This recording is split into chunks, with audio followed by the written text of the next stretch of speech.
है कि जैसे कि हम सब जानते हैं बहुत बड़े बड़े शहरों में लोग लाइट को खरीद मतलब लाइट को पे कर पाते हैं। बहुत सारे लोग लाइट खरीद पाते हैं इन केस लाइट ऑफ हो जाता है तो इन्वर्टर या फिर बैटरी खरीद पाते हैं। लेकिन बहुत सारे देहाती या विलेज वगैरह सब में लोग लाइट को नहीं खरीद पाते हैं, ना ही लाइट कट हो जाने में वो लोग इन्वर्टर या बैटरी रहता है। तो हम लोग का मेन ये मकसद है कि इस प्रोसेस से लाइट बहुत ही कम पैसों में बन रहा है और क्योंकि इसमें ज़्यादा एक्सपेंस बिल्कुल नहीं है और ये बहुत इजी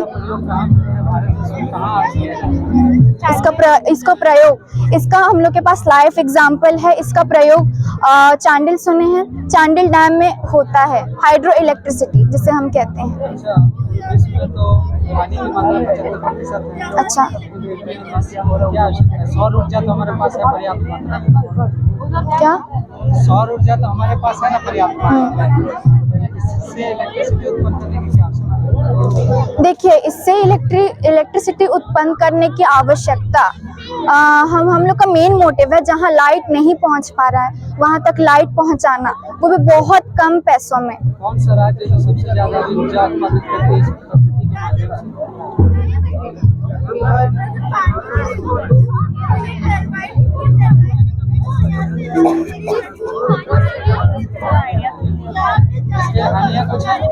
हाँ, इससे हानि डिसएडवांटेज तो इसका कुछ भी नहीं है क्योंकि हम लोग एनर्जी ही पानी का प्रयोग करके प्रोड्यूस कर रहे हैं जिससे कि नेचर को कोई भी बायो हजार्ड नहीं हो रहा है या फिर नेचर में कोई भी डिस्ट्रक्शन नहीं हो रहा है।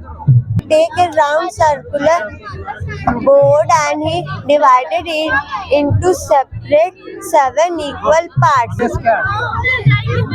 न्यूटन डिस्क से क्या लाभ है? न्यूटन डिस्क को बनाने से ये सारे कलर। देखिए, हम लोग यहाँ एक विलेज का मॉडल बना है। मॉडल का नाम है रूरल डेवलपमेंट, क्योंकि 65% ऑफ एरिया हमारे इंडिया का रूरल एरियाज है, तो उसके डेवलपमेंट के लिए हमें पहले विलेज को डेवलप करना जरूरी है। तो आप देख सकते हैं यहाँ पे हमने एक सोलर पावर प्लांट बनाया ताकि यहाँ से इलेक्ट्रिसिटी प्रोड्यूस हो और विलेज में इलेक्ट्रिसिटी इजीली मिल सके। एक डैम बना, यहाँ से पानी आएगा, बट हमारे पास अभी सफिशिएंट वाटर प्रेशर नहीं है, इसलिए हम लोग हाथ से टरबाइन को घुमा के दिखा रहे हैं और आप देख सकते हैं यहाँ पे लाइट्स जल रहा है। क्या क्षेत्र में अगर डैम का निर्माण होता है तो उसमें हानियां क्या होती है? अगर मतलब डैम टूट जाए कभी भी तो फिर फ्लड आ सकता है। वो बहुत बड़ा एरिया कैप्चर करता है तो उसके लिए मतलब अर्बनाइज करना पड़ेगा एरियाज को, तो फिर बहुत सारे एरियाज वेस्ट भी होता है और खासकर वही फ्लड वाला प्रॉब्लम। लाभ यही होता है कि इलेक्ट्रिसिटी प्रोड्यूस होता है, किसी को अगर फिशिंग करना है तो वो कर सकते हैं अपने आप को फाइनेंशियली डेवलप करने के लिए, और फिर टूरिज्म भी रहता है। अगर किसी एरिया में टूरिस्ट आते हैं तो उस एरिया का इकोनॉमिकल ग्रोथ भी तो होता है। लगता है कि यहाँ से डायरेक्ट पानी जा रहा है और स्टेप फार्मिंग हो रहा है।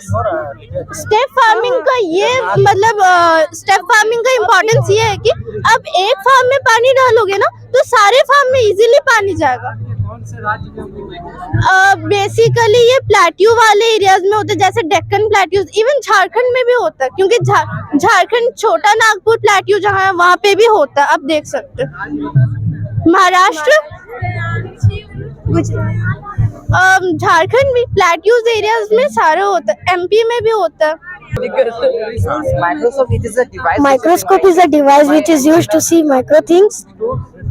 It is used to magnify the micro things and it is नहीं मेरा आवाज है बोला। It is used in forestry आवाज आ रहा है उसमें। It is used in forestry laboratories and there are many types of microscope. This is the simple microscope which is having the two lenses. One is the eyepiece and other is the objective. As you can see there, it is used in the biological application as well as education institution. It was invented by Anton van Leeuwenhoek in 1675. As Father of microscopy is Marcello Malpighi. So you can see that it is mainly in use in laboratories to study the bacteria and viruses and study the very tiny particles which you cannot see from open naked Like eye. micro things? This is a simple microscope which has only one convex lens with short focal length. Its focal length is 5 centimeter, and you can see there are many parts.